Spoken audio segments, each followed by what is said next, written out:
coevolution, but that also, it ties back, I think, to this idea of listening and nature's voice. In order to anticipate and to create structures that drive regenerative outcomes, I completely agree with what was said before about we need to create environments and structures where we actively listen to nature and we have a conversation with nature. And that is, in a way, a precursor for anticipatory governance for regenerative cities, in my opinion. But really, I think it comes back to this idea of coevolution and the dynamic nature of that, and the need then for us to have iterative and responsive forms of governance and systems in place in our cities. So that's my brief thought on that to start us off.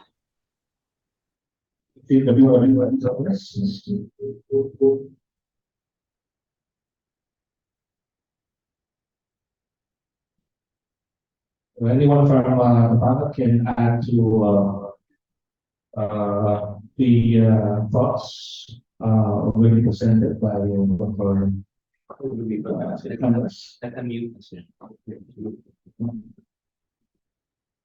Okay, so yeah. Is Luke? Okay. Yeah. So let me jump in with the provocation. So I think that Singapore, I think, has a history since independence of having a strong state. I think people have heard of Lee Kuan Yew. I'm not here to praise him, but I think it was a very strong, assertive government that did win, honestly, successive elections. So I think it's more to pose the question in regenerative, anticipatory governance moving forward. Does it make more sense to have more liberal, inclusive, or more illiberal type of approach moving forward? And I don't have a strong view. I think it might be contextual. And I think that in any case, even an illiberal jurisdiction, and I think Singapore is becoming more liberal, by the way, I'm not talking about my own country, I think that it's in their economic interest to have a well-educated populace that thinks for itself, so that also imposes some limits on any excesses, right? Education, So I think, long story short, I think that the key thing is to deliver futures, eco-literacy, the STEM skills, to deliver on that, including regeneratively. But it's an open question whether you want to have a more assertive government or something very inclusive, because if you balance all interests, there are a lot of interests that are part of the youth's future, right? The carbon interests, the people with vested interests across the food, energy, water spectrum as well, and not to demonize them. I mean, if you want to deal with things humanistically, everyone has a vote, right? Including those without, including the outcasts, at a global level. So what are the right structures of governance? It's not just the governance itself, but the design of the governance. And in fact, many of the visions of the future have been a bit illiberal, right? What if Greta Thunberg becomes the world dictator, and brings things in a certain direction? I think there'll be a lot of blood on the floor as well, metaphorically, so it's one of the key questions. Yes, sir. Okay. Sir Villanueva? Yeah. I think multipolar world, how do you govern it? I think very fundamental question. It's going to be a multipolar world, and we hope to see that. So for us, for me, the key will be collective self-reliance and coexistence, and peaceful coexistence. Again, these are nice words, but we need to anchor the way we design the future on those principles, I think. And lastly, I say, because nature will all outlive us, I think we need futurists. We need to be humble enough to say that many of these things will outlive us, and therefore we have to have the humility to understand them, to engage them, to make them really, really, really part of us. One of my professors says we must develop ecophilia, love for nature, a really, really, really love for nature, to be able to transform and transcend the kind of governance we have today. Thank you. Thank you, Sir Benigno. Sir? Yeah, I was just chiming in in terms of urban planning, and of course, it's local governments who would do zonal ordinances and plan how to lay out the entire territory. The experience here in the Philippines is that zonal ordinances are either lacking or not enforced. So things grow organically. Of course, yes, there are building permits, but in terms of actual planning where to put particular facilities, particular infrastructure, that's something that is not yet evident. So you have private interests driving these developments within whatever they own within the city. But one of the key features of futures is really inclusive contribution to a common preferred future. So the governance is there. Of course, we do have representative governance. We elect our councilors, but in terms of participation in determining how this planning is done, it's not yet as inclusive, and that's how I think. Also, again, whether it's a government agency or higher education institutions going into the communities and bringing in the data, bringing in or conducting focus group discussions in order for communities to have that voice and participation in determining how the future of this particular city will look like. And again, using tools of futures, using the methodologies that we have that are very accessible. I think that's one of the very nice features of futures, that on the ground we can elicit contributions through its gamified methodologies. Thank you. Yes, Sir Cruz? Yeah, I'd just like to build on what President Ferdinand had mentioned. And I remember this one particular case right now in the Philippines, particularly in the National Capital Region, which is the Pasig River. Now, the news headline today, as far as the World Economic Forum is concerned, is that the most polluted river in the world is Pasig River. Now, here comes San Miguel Corporation. Of course, this is a public issue, right? It's pretty contentious. Now, the CEO of the San Miguel Corporation is saying that the Pasig River is dead. There's no way for you to recover it. There's no way for you to restore it. There's no regenerative future for Pasig River, and therefore we make a highway out of it. Convert the river into an expressway.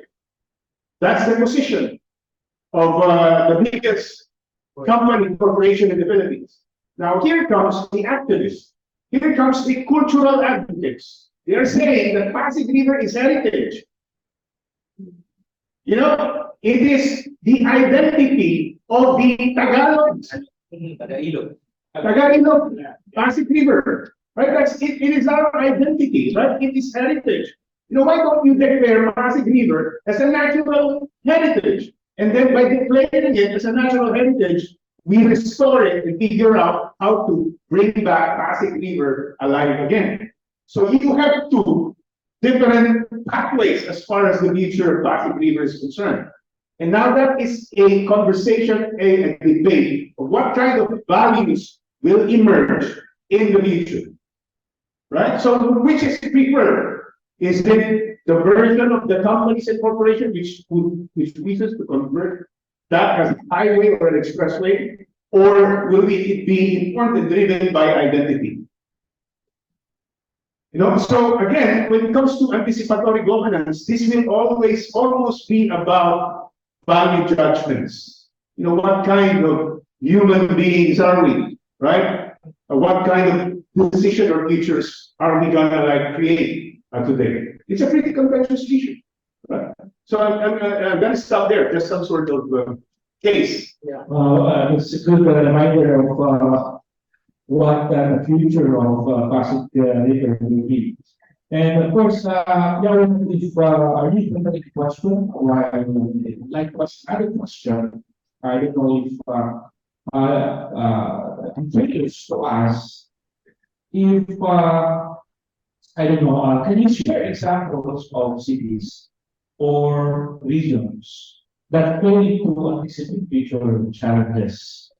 Whatever the implications and what lessons can we learn from this instances?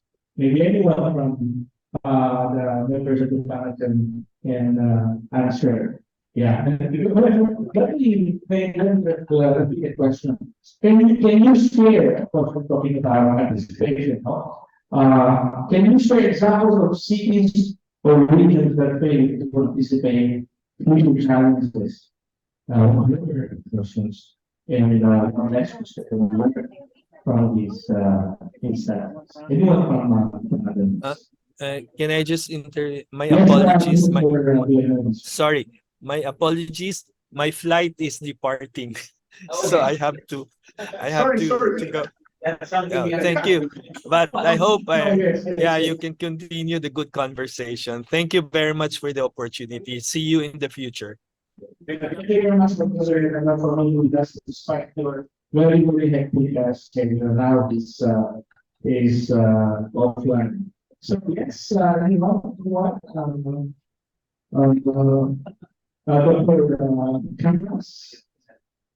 Yes, I had a little bit of trouble hearing the question there, but I'm just going to hopefully what I say is in response to the question accurately.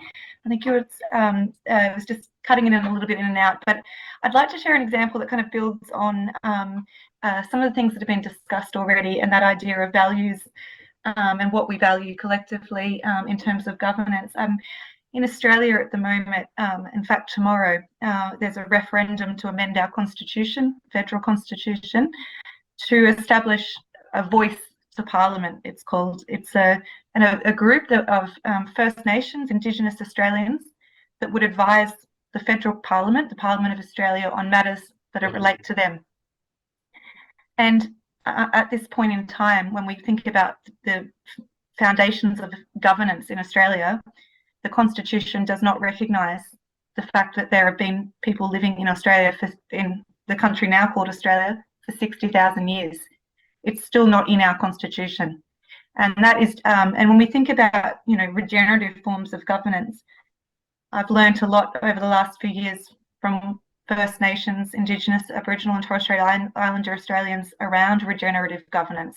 When we think about listening, the river with the city problem, Sherman, there was no problem for that river until times of colonialism in Australia. So I think it is quite, when we think about challenges and values, it's quite shocking that we're seeing it play out right now, that we are still in 2023 trying to establish governance systems in Australia that reflect the wisdom, the regenerative wisdom, and the forms of governance that worked for our First Nations people over so many thousands of years. I know you're probably in touch with this, Sherman, as you've got connections here in Australia, but it's looking unlikely that this referendum will succeed, and that opens up questions for us as a country about what do we value and how do we make sure that our governance systems align with those values. So I know it's a little bit of a tangent from your question, but to me, when I've been reflecting, as people have been speaking about governance systems that are anticipatory, that do listen to nature, that have nature as an active voice in decision making, in the Australian context, I think that is most obvious in the First Nations forms of governance that have been here for so many thousands of years. And the challenge that we have here, so it's not, I'm not giving you a positive example as so much as a challenge, but the challenge we have here, and I'm sure it's not limited to Australia, but is that we have not yet made sure that our governance systems currently incorporate, reflect, and learn from those wisdoms and those practices that are in fact regenerative and anticipatory in nature. So just a little anecdote from down under.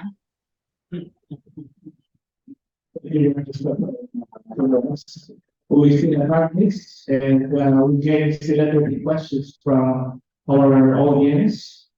If you do have from our political science students, from our faculty members, or if we have two, we can ask questions, and then all right. So can you please use the microphone, your name, and of course, political science. Hello. Hi everyone, I'm Stephanie, political science student. I recognize that solutions and problems are not a one-size-fits-all. Since countries do not experience the same things, but models are important to track, policies just for reference. Panel, if there is a model that the Philippines can align its policies and programs, what country to join? Oh yeah. Okay. So I think the question is that there's no one-size-fits-all solutions to problems, and countries do have different kinds of problems. I think the question is for the panel is what would be the best solution for the problems that the Philippines is facing right now? It's very general question, but I think we have questions. Then I know that we have answers. We still have one question, so we can, together we can share our thoughts. Let's maximize our points. Okay. Good morning, I am Nicolas. This is my question. You have said a while back that we need to go back to nature, or if they were to speak, in what ways can urban planning be reimagined to prioritize green spaces and biodiversity?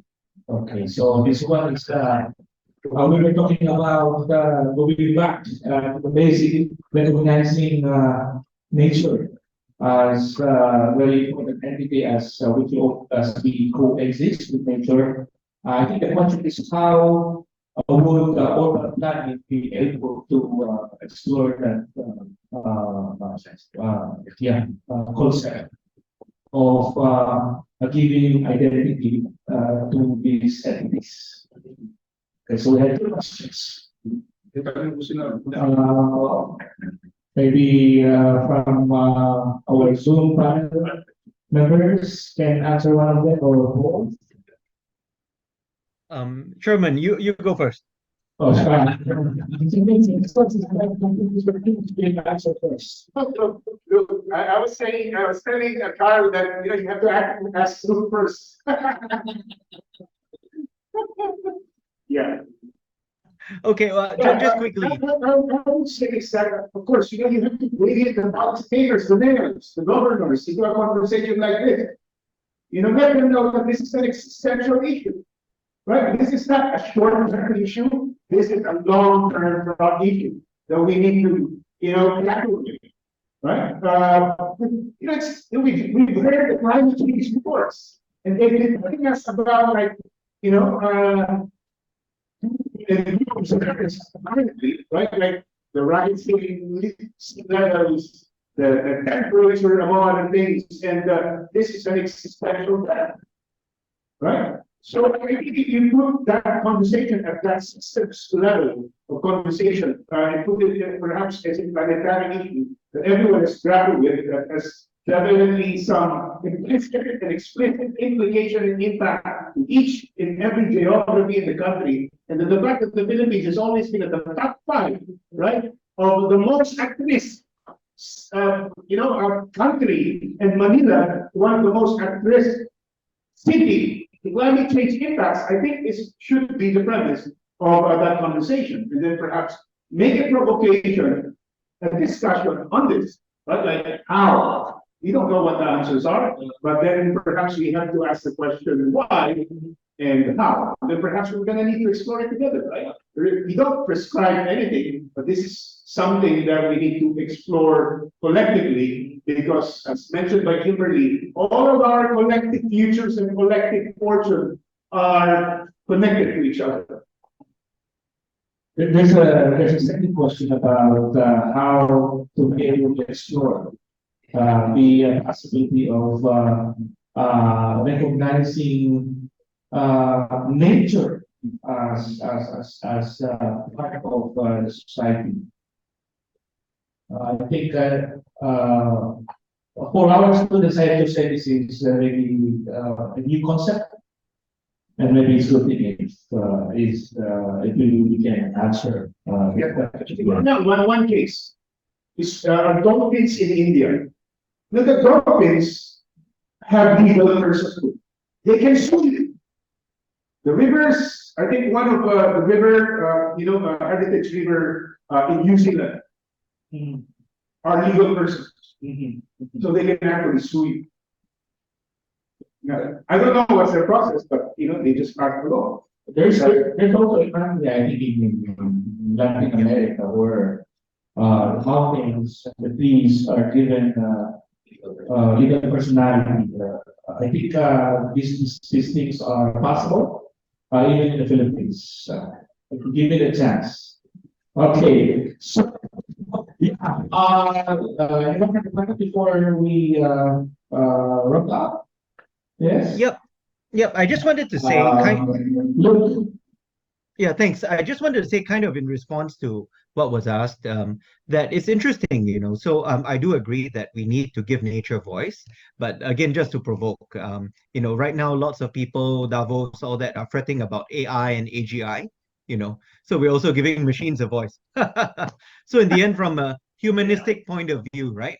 I think that the human race, such as it is, has to stand up before it gets knocked down and take ownership. Of course we have. That's the story of Genesis, but look where we've gotten now. So I think that just a few thoughts in that regard. I think firstly, I agree with Sherman that we should excavate our original identities, but my country is very mixed up, right? Ethnically, historically, and so on. So I think that we need to balance that rediscovery of the essence, the first people, and so on, with an acknowledgement that we are in a very hybrid type of situation now. And so one way to balance off any danger of excess chauvinism or like a allergic reaction type of pride and so on is really to embrace this great confluence of identities, right? So national, ethnic with regional, acknowledging the interconnectedness we've had across history and so on, even as a region. So that's why I'm wearing this batik, to emphasize that we're all part of a flow. Next point, I think, yes, we need to think local but global. That was my point. But what I'm very concerned, excuse me, by is geopolitics, putting aside who's right and wrong. I think that collectively, too much investment is going into militarization around the world. Sometimes you got to pick a side. I have a side, but collectively, I'm very worried about that because that obviously is jamming a lot of investment that we need in mitigation, adaptation, regeneration. I don't have a path, a vision of a way out of it. That doesn't sound a bit pipe dreamy to me. I think that's something that we need to work on. Last few points. Degrowth, we haven't really talked about that so much, but that's a thing. And depopulation, something to think about, what's the carrying capacity of the earth, but not to go into that bleak zone. I think that, again, back to how you pair giving nature and AI technology a voice, I think we need to really confront some hard questions about how, since we've dug ourselves into a hole with the Industrial Revolution and so on, we need to use technology that we've already grasped, we've already opened Pandora's box to sort ourselves out. Nature alone won't do it, So of course you need policy and all that, but the key thing is you need technology. How do we do that?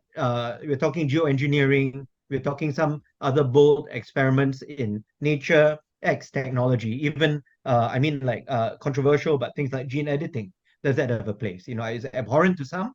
I think we need to leave no stone unturned. So nature X technology. Lastly, I think that there will be a lot of melt. So back to, you know, this issue of water bodies, that's very crucial because I think that even if we turn the ship around in terms of the climate, there'll be a lot of sea level rise, you know. So clearly the Philippines is threatened. Places like Singapore are threatened, you know. So we need to reconceptualize the city, you know, like to think about urban futures even on the water as well. So thanks. Thank you very much. Yes, and finally, our university president. Yeah, just to respond also to the first question. It's really hard to get one size fits all. Definitely, we look to different nations in order to improve our own conditions here in the Philippines. We're very different from different Asian countries. Yes, others have been colonized as well, talk about Asia, even of course Singapore. But we look at Singapore. Definitely, the miracle of Singapore is something that we really wanted. Past President Ferdinand Marcos really looked to Singapore and tried to replicate what was done because it was really a miracle. And something even now we look to Singapore for progress. But we also take a look at other Asian countries. Take a look at Malaysia, Indonesia, and how they have progressed. Because these are also archipelagic countries, you have different ethnicities, you have different peoples coming together, and yet they have progressed. Look to Vietnam, which is very progressive. So it's hard to pinpoint just one, but we do a survey among those who we have something in common, and then we adapt it. I think that's the best. Thank you very much, sir. So very happy. I hope we have a lot of questions. We have a lot to discuss in this forum. Unfortunately, our time is up. So thank you all everyone for your participation. I'd like to thank our political science students and faculty members and visitors from other schools, the members of the panel. Those who are with us today, Professor Shermon Cruz, our very own University President, Atty. Ferdinand Nicolas, Dr. Kimberly Camrass, and of course, Mr. Luke or David, who are in Australia and Singapore. Well, that we have Professor Villanueva, who is traveling. Yeah, everyone, thank you very much. Ladies and gentlemen, now we set the future together. Let us embark on this enlightening journey as we discover the transformative potential of anticipatory governance and regenerative thinking. So that ends our forum. I thank you all for your active participation and to borrow Professor Cruz quote yesterday to end the program, "May the future be kind to all of us." Thank you very much. Thank you.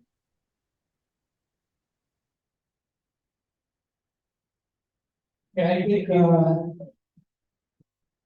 I think